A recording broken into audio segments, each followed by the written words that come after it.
You are live. Okay. Well, I guess I'm still chairing this committee. But I do want to hesitate for a second and tell you a couple things. Obviously, I'm going to be. I'm getting feedback on my mic, but anyway. Obviously, I'm going to be coming off as a result of leaving my term of office at the end of the year. And also, I'm operating remotely today at work, and I don't have a copy of our agenda. Those two things said, and I hate to drop this bomb on you, Mayor, but if you could, I would suggest that we transition to you as the chairperson for this particular meeting. Historically, what we've done alternated the chairmanship anyway between meetings. So that being said, it wouldn't be unusual for you to take over for the meeting. So if you don't mind, or if you have any objections, I would suggest that's what we do. No, I'd be glad to do that. And I think you said you didn't have the agenda in front of you. I think mine reads Athens-Clarke County annexes Oglethorpe County right here. Oh, is that right? Well, as long as it happens after January 1, I'm all right. No, it's all good. I believe the first order of business is just review of minutes from September 20th, 2019. Be glad to entertain a motion to approve those minutes if everybody's had a chance to look at them. I have had a chance to look at it, and I am in favor of the motion. I move. It's Billy. All right. Is there a second for approval of minutes from September 20th, 2019? I'm thinking Patrick's the only one left that can approve. Patrick, you gonna come through? Yes. I'm sorry. I approve. Second. All right. We are winning this morning. All in favor? Aye. Any opposed? All right. Those minutes are approved then. All right. Next thing we have is the report from staff with 5 items there. So I'm going to go ahead and turn it over to Suki and Brad and Susan. What I have in front of me is the landfill reports. Can y'all hear me okay? You're a little bit quiet, Brad. Okay. Sorry, outside here. No office right now. Anyhow, what I have in front of me is landfill reports, and I won't go through just regurgitating numbers, but it's pretty obvious. You can see we had a drop-off when the virus started first coming around and things started getting shut down in the beginning of March. We went to a system where folks have to have an appointment. That ran off a lot of smaller haulers. And subsequently, when things started opening back up just a little bit, larger haulers are now coming here more frequently because there isn't a long line anymore. So you can see we had a jump in tonnage in June. We did not have, it's been typical since, with the exception of August is usually our highest month due to students moving in and out. Well, we don't have the number of enrolled students that we normally have. So this is all pretty accepted. It's very busy out here, but and tonnage shows that. But yeah, I guess I can talk about compost too. Our compost screen unfortunately had a bearing go bad. If you're familiar with hay baling, hay baler, if a bearing goes bad, it can get hot. You've got that dry, dusty material. It catches fire, and we lost our screen. So we were without compost for quite a while. We now have a reserve probably about 1,500 yards, and it sounds like Spelos will be coming in to purchase 800 of that, possibly even this upcoming week. But compost, we kept on making the compost. We just didn't screen it. So we're well ahead on that.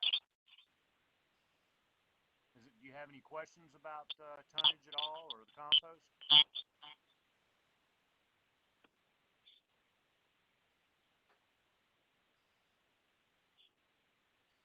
Okay, did we freeze up? I see we've got C and D, the MRF, and method on the agenda too. Yeah, okay.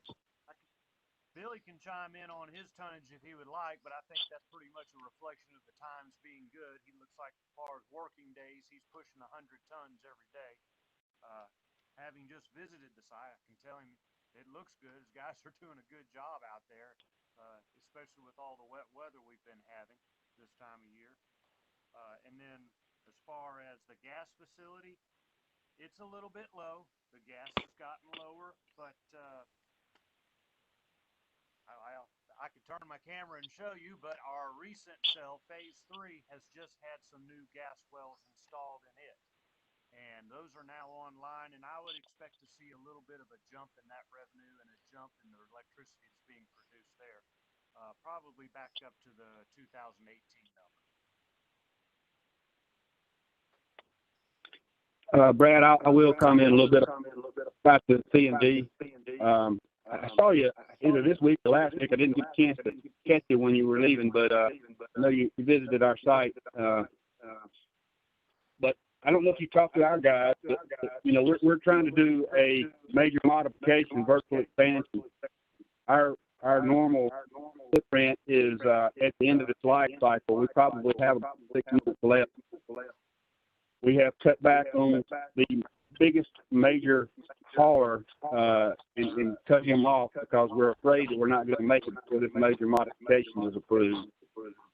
And we may have to cut back even further on the major haulers.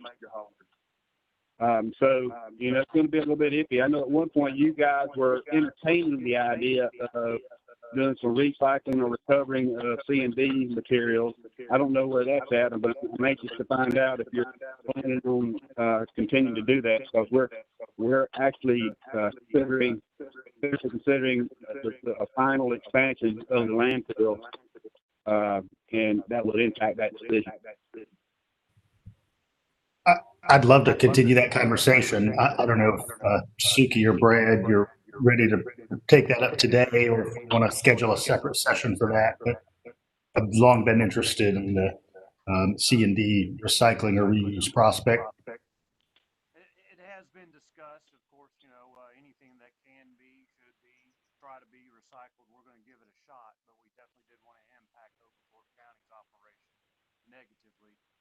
I don't know where we are with that. I've not heard that discussed. Certainly haven't talked with our engineer to designate an area as C&D material recycling. So, no, I can't speak as to where we are with that.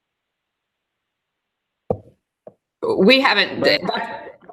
I'll chime in. We haven't even started talking about C&D formally, only informally. So we will be redoing our goal, and as part of redoing the goal for waste diversion, I think the C&D will be a big part of that conversation. We're working with Envision coming up to help with the waste diversion goal. Maybe we can get something on the calendar for later this fall, just to look at what a prospect might look like. I know in some of the places that are doing this in a really interesting way, visited one in Wilmington, North Carolina, they really almost have a little job creation set up where people are able to use the concrete and masonry materials, metal, and have some saleable items. Yeah. I think one of the things I would like to know, or wanted to know, and I think you've answered that, is there's nothing going to happen short term. Anything you consider will be well past 6 months from now.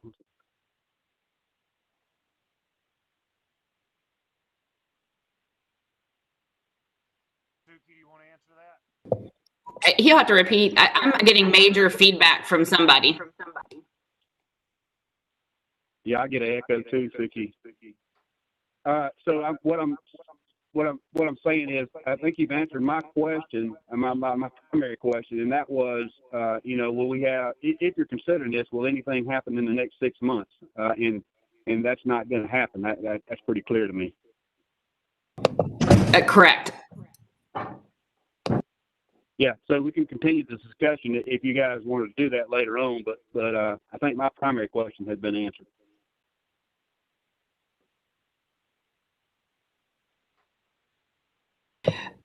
I think the discussion, Billy, too, for us, especially at the landfill side and the Charm, which those two locations would be both heavily involved with any C&D, quite frankly, it'd be a staffing issue for us. We don't have enough staff Brads already. A shoestring kind of staff. We need more people at the compost pad to help with that operation. And the Charm is, it limps by with part-time workers mainly. So I think staffing is going to have to be addressed before we can expand at either site at the moment. So that's just my initial thought, which that could be addressed. We could ask for staffing in November, December, January, as we discuss budget for next fiscal year. Okay. And I think with that, I think the MRF is on here. And I think Susan sent you guys the spreadsheet for the MRF, and just like tonnage is down at the landfill, tonnage is down at the MRF. It's one of the lowest levels. We had about 13,789 tons, not about, that's how much incoming tonnage we had at the recycling facility. And COVID hit. That's what happened in March. It took a nosedive in many communities. They stopped picking up recycling, stopped picking up leaf and limb. I will say about the only good thing is we didn't have to stop picking up recycling or leaf and limb.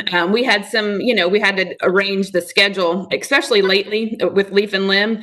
We're starting to see now more of our staff being exposed to COVID. So it's at the onset from March to June, I will say our staff really, I don't think we had hardly any exposures, and we were chugging along with 100% staffing.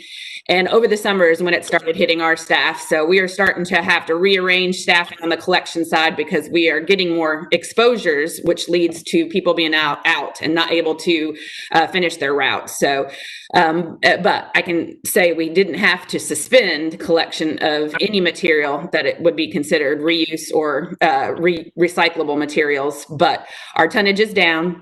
The only bright side to the tonnage, even though we only collected 13,789 tons last fiscal year, and we were on track to actually do a pretty good job this year until March hit. We're seeing a lot of cardboard come in because everybody's shopping at home even more than they were historically, and cardboard prices actually and mixed paper prices are getting better almost every day. So the recycling markets are better, but we're not getting as much tonnage. And for the first time in May and June, we had to pay less in processing fees than we've had to for nearly 2 years, because the markets are actually improving over the last since COVID, actually. COVID has helped the recycling markets. So better revenues, but we're experiencing less material because of our commercial entities. Downtown, we're getting about a quarter of material that we historically did. And that was probably just at first, it was probably just our residents down there that were still hanging in there. But our commercial entities, when we were in shutdown mode, we had a trickle of material from downtown. And the same with some of our dumpster customers. Some of our dumpster customers suspended service altogether for trash and recycling for a period of time in spring. So that actually really hit recycling, and you can see that impact in the graph. So, but other than that, things are, we're still picking up, which is good, but just not as much material. We haven't seen in many communities, they saw a drastic uptick in residential tonnage. We haven't seen the drastic uptick, but we have seen an uptick in residential, but not like other communities where it's nearly doubled in some cases. So Interesting. Suki, is there anything you're noticing about level of spoilage at the MRF now versus a year ago, or is that pretty consistent? Pretty consistent. And I will tell you guys, the MRF, we sent a request for information out. We had four people. We had Pratt, Republic, Caristar, and which is Grief, they call it now. It's a different company, but basically it's the old Caristar. If you knew what Caristar was, it's Greif, and Waste Pro. They actually responded to our request for information, and quite frankly, Waste Pro has some really good ideas if they were to take over our facility, much better than even the two recycling companies, which are Grief and Pratt. So we have staff right now working with our consultant to execute an RFP so that we can send out, because in 2021, our contract will expire with our current MRF operator, who is Republic. But Republic did respond to the request for information. And the point for us for the request for information was we were trying to see if there's anything. Our facility is very small, probably the smallest single stream facility that I've ever seen in the United States. And we were trying to see if anybody had any creative ideas to better use our facility's footprint, alter it in any way. And quite frankly, nobody had anything creative except for Waste Pro. So everybody else was kind of almost just a sales pitch for their company and didn't even come to look at us in some cases. So we'll use some of the aspects that Waste Pro had. I think it'll help us craft a better RFP with some potential innovation to better use the current footprint and maybe even the current staffing. I think if they do a better job, Republic sometimes doesn't utilize their staffing at the MRF, in our opinion, like they should. And that's not something that is their part of the contract. So it's not like we can come in and just start telling them how to do everything. We do offer suggestions. Joe is our liaison. Joe Dunlop does a great job at pointing out inefficiencies for them. That's kind of his forte anyway. And sometimes they'll make the changes. Sometimes they have reasons for not. So I will say, Republic, there have been moments that we've been very challenged working with them in the contract, and other times they come out shining. Like during COVID, I'll be honest with you, they hung in there, didn't close down the MRF on us, and were willing to work with us. And we heard that other MRFs around the country ceased operations because they were worried about COVID. They came in, put in plexiglass, made sure their staff was safe, and went to town. So anyway, but just know an RFP will be coming out. We'll be looking at new vendors to, or anybody can apply, but we'll be looking at potentially new vendors for the MRF operator. I wonder if anybody who would be interested in the next phase of MRF activity would also be interested in C&D. I'm just hearing you talk about Waste Pro's level of creativity. I would have to imagine that, if you're looking at secondary markets for aluminum, you might also be looking at secondary markets for recycled lumber or other things. They might be. I will say there's another hauler in town that has done a lot of research on C&D and is roll-off systems. They wouldn't bid. I will tell you, they're not going to bid on our MRF proper, a single stream material, but it could be that if we send something out, just, almost an RFI, Mayor Gertz, I think it might be interesting to send an RFI out, see if we get some ideas on how we could partner with somebody on C&D recycling at the Charm and landfill, or vice versa, and then see if we have some ideas about a partnership like that. But I know Simon Garrett with Roll-Off, there for a while, they were doing a lot of research on composting and C&D recycling. I think that's something great to consider after some further discussion. Yeah.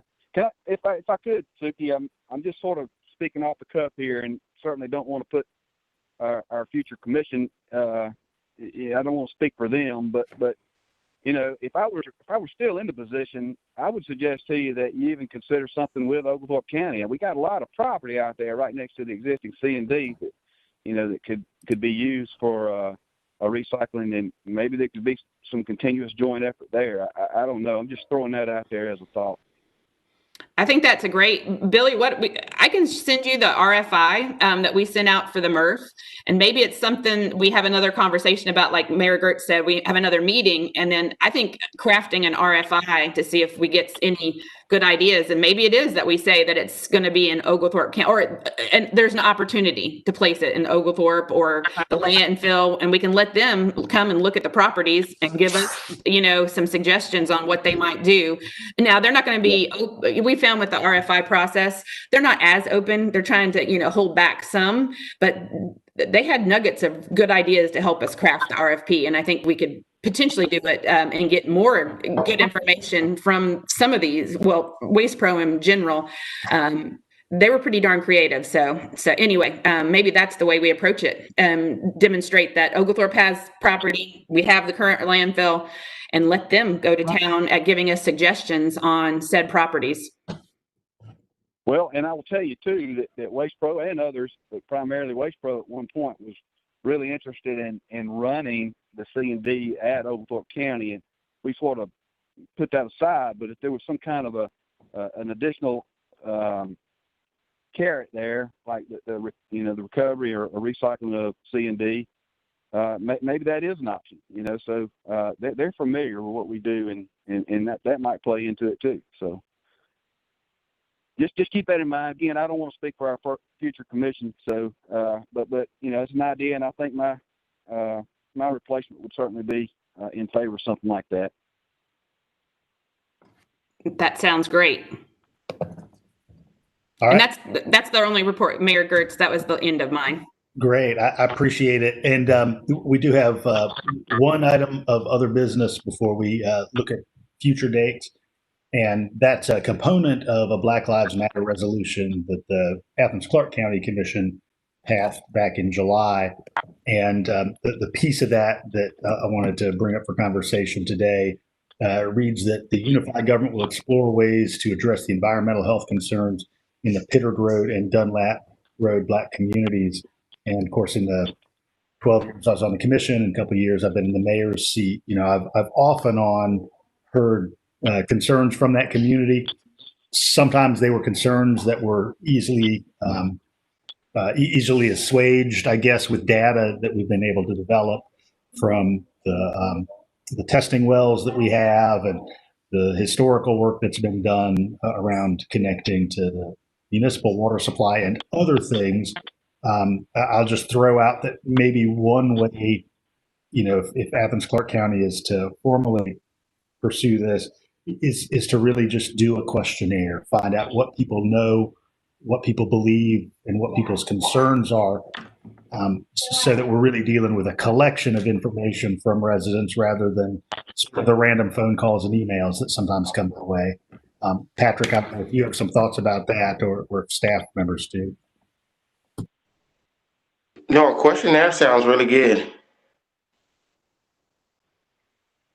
I know, I don't know if this is the right spot, Mayor Gertz, but Commissioner Davenport, Commissioner Harrod, and the rest of the Solid Waste Citizen Advisory Committee met in August. And we discussed the proclamation, and I think there were about 5 points that we discussed that after I think the questionnaire wasn't one, but we were just talking about 5 points that we think that we would need addressed over time. And I don't know if you want me to share them or if it's preliminary, I'm going to throw them out there, okay? Which was the environmental justice concerns that were mentioned in the primary reason that this part of the resolution was placed in there. And that part I think probably would be great with the questionnaire, is find out what people know was done already, and what the issues were surrounding the landfill at that time, especially the water issues that we had in the past. Expansion of the landfill. I know there was an agreement by a prior mayor and commission, and so that still there's distrust there from some folks in that community because of that original agreement.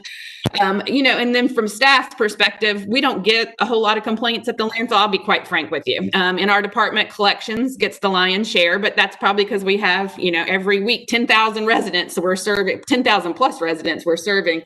But composting and biosolids have been, questioned in the past. Composting of biosolids have been questioned in the past, from odors to the actual use of biosolids and composting.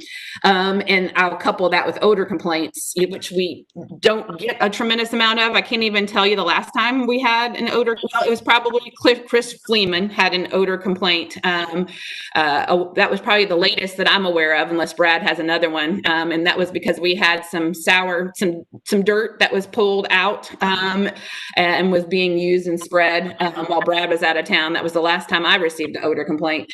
And the old schoolhouse, Mayor Gertz, we would love to, like Brad, those of us been here long enough, we'll get excited. Somebody's going to actually move it, take it, use it, update it, and then it dies down. And then a new commissioner or a collection of commissioners will come in with some thoughts on it. But staff and myself would like no more than for somebody to actually, it'd be awesome to move it, to be honest with you, to a place that could love it, rehab it and educate our community about that schoolhouse. So that's another one that we would, I know it's not directly related to that. Well, I think it is directly related to this whole conversation. So History. yes, for sure. And so those are the things that we talked about at the Solid Waste Citizen Advisory Committee that we would like to address more and formalize more and take back to the mayor and commission. That's a great update, Suki. I appreciate that. Just a quick note on the schoolhouse. I know Historic Athens, what was formerly called the Athens-Clarke County Heritage Group, has some interest in supporting preservation or relocation of the schoolhouse. So I think there's some partner opportunity there. I wonder if a direction for this body is to recommend that Athens-Clarke County staff create a formal set of prospective actions around those topical areas that you just described. I don't know, Patrick, Billy, would either of you be supportive of that? Yeah, I think the Willow Grove Church would be more interested in keeping the school where it is and seeing if EPD would allow for us or ACC department, solid waste department. I'm sorry, I'm trying to collect my thoughts. There was just a discussion about putting up a fence and the issue of if the a buffer zone between private property and the landfill. So, but the church would like to keep the school where it is. And you're thinking just transfer a component of the property, Patrick? And so Yes, the because church's formal boundaries would expand to include the footprint of the schoolhouse? that's correct. And then because we talked with Historic Athens and a guy who does restoration, and it's just the cost to move it would be astronomical because you have to go in and fix the foundation, fix things up on the inside of the school, and then there's just a possibility of that school being damaged in the process of moving it. So, but what we're trying to do is just figure out, can we keep it on the same property? But if that's a definite no, then the next steps would be to find somebody reasonable and economical to restore and move it.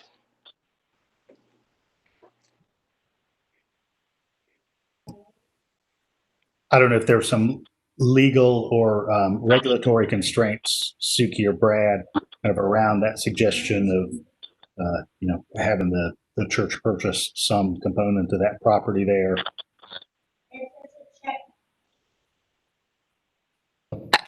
Brad's probably been part of that conversation more than I have. But as far as taking it probably to the attorney's office, Brad, was it taken to the attorney's office the last time it was discussed solidly? Yeah, Brad, you're really quiet over there. All right. Maybe if I put the phone right in my face. Okay.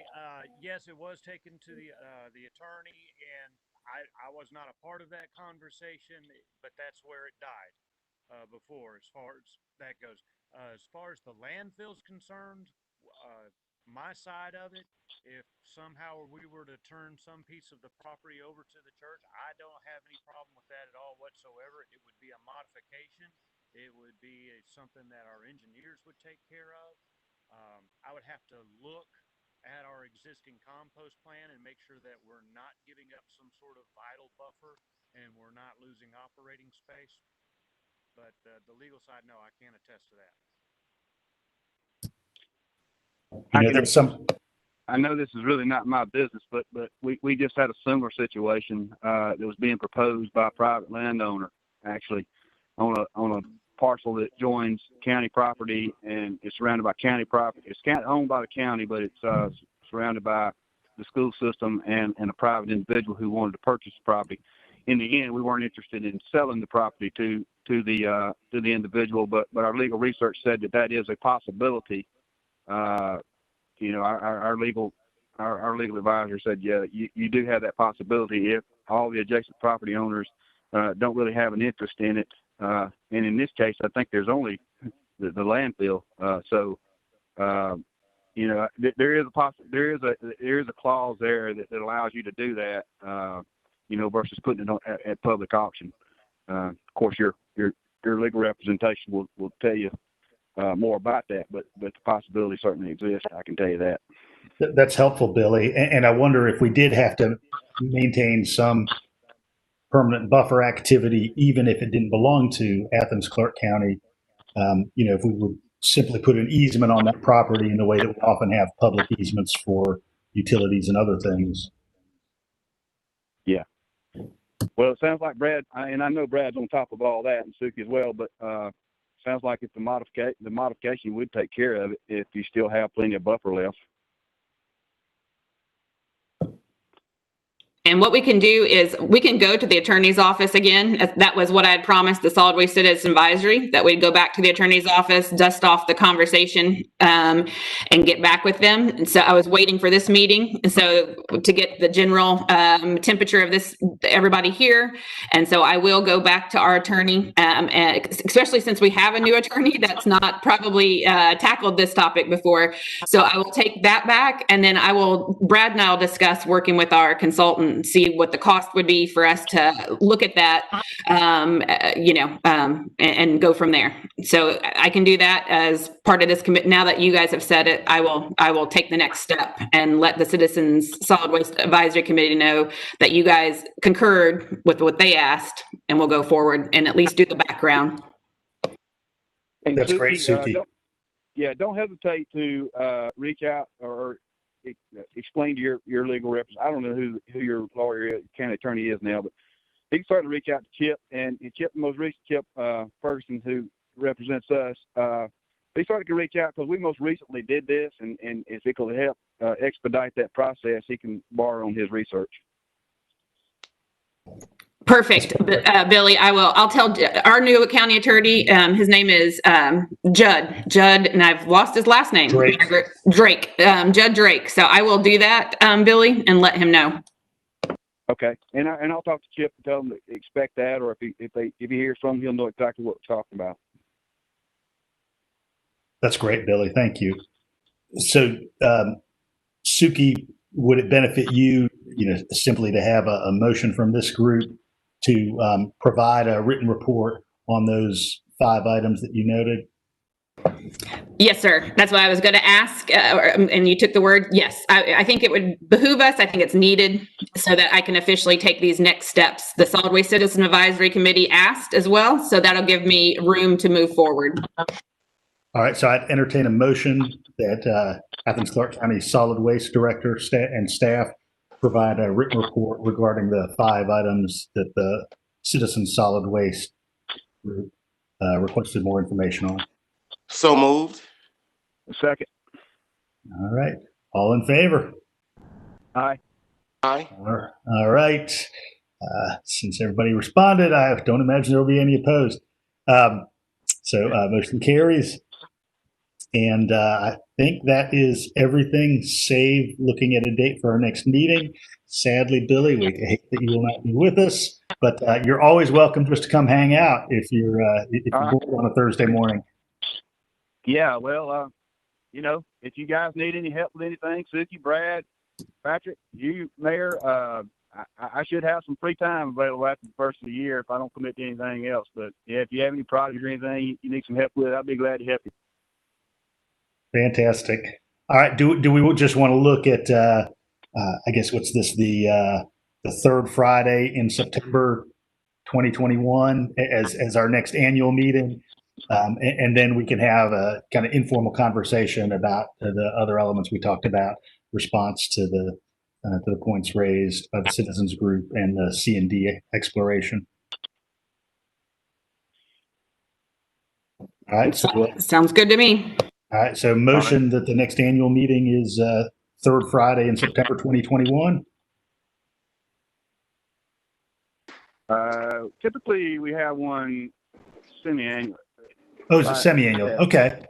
Yeah. Thanks. I appreciate that. Now, you don't have to do that. I mean, we can always. I don't think that's etched in stone. I think that's what our bylaws were modified to. But whatever you guys want to do, I do plan to try, especially if we have a live meeting, attend the next meeting with my replacement, Jay Paul. So, you know, if you would send out a calendar invite so I can put it in my calendar and I'm aware of it even after I'm gone. Oh, that's great. Thanks, Billy. Yeah, and I'd love to sit down with you and he otherwise, just for an introduction too. So I'll put a bug in your ear and I'll follow up with a phone call. Yeah. All right, so I guess semi-annual, that would make it so March. So we'll schedule a meeting in March and September for 2021. Third Friday. I'm work right for about everyone? that. Yeah, that works. Perfect. All right, so third Friday, both those months. So that would be March 19th, 2021. And September 17th, 2021. Perfect. Thanks, Susan. Somebody had it together. All right, so motion for acceptance of those two meeting dates. So moved.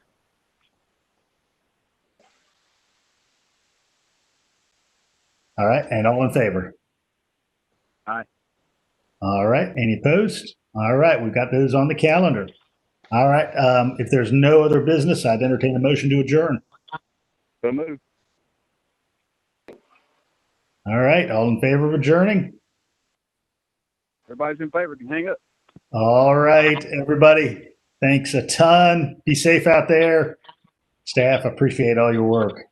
Thank you. Yeah, thank you, Mayor. Look forward to seeing y'all soon. Thank you. All right. Bye.